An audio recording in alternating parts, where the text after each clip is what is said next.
The paper we're diving into today is Introduction, Life and Living Trilogy by Suresh Kumar Soni. It's a bit different than usual academic fare.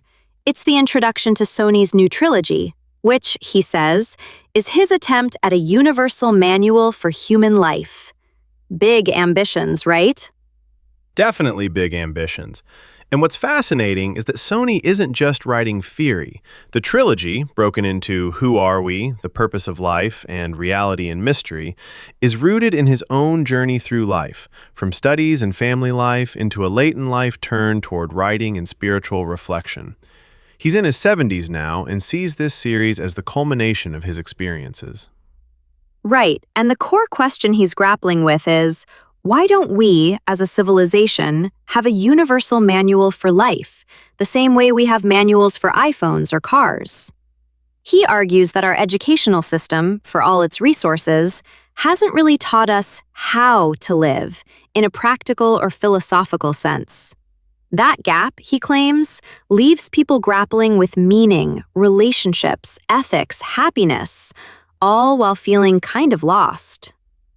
Yeah, I think he describes it nicely when he says there's no one guide that captures the interplay of experiences, emotions, and relationships that make up life.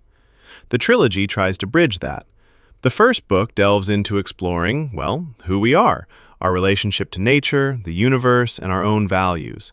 Then it builds toward how to find purpose and ultimately how to reckon with uncertainty, things like death, spirituality, and happiness. I find it refreshing that Soni isn't pretending to have all the answers.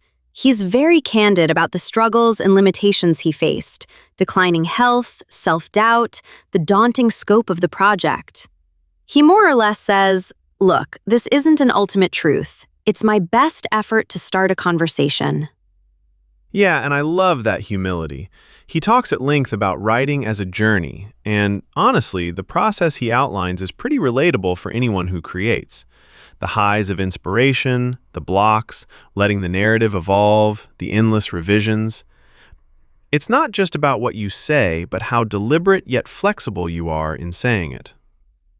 And he also calls out the realities of being a late-blooming author, the lack of attention paid to older writers, the temptation to compare oneself to luminaries like Francis Bacon, which is, a tall order. He actually digresses there and wonders aloud about whether he'll ever break free from this meandering mindset. That made me laugh. Me too, but there's wisdom in that digression, right? It reminds us that even in the act of seeking wisdom, we're often unsure. And maybe that's okay. Soni says he's more a reminder or compiler than an original thinker. He borrows, synthesizes, points us toward ancient traditions, but also insists the value is in the message, not the messenger. That's an interesting point for listeners, because it's easy to think writers or thinkers are authorities, when really, they're often participants in ongoing conversations.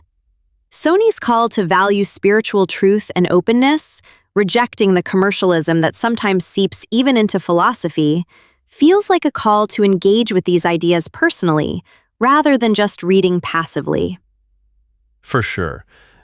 And his push for a universal manual is really a call for collective action. He hopes educators, policymakers, or just thoughtful people take up the conversation and keep it going.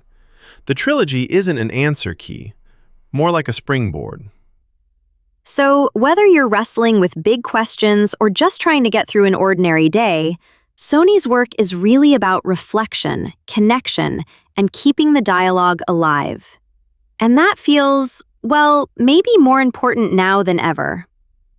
Agreed. Not a bad reminder that no one has life figured out. We're all just adding chapters, or at least footnotes, as we go.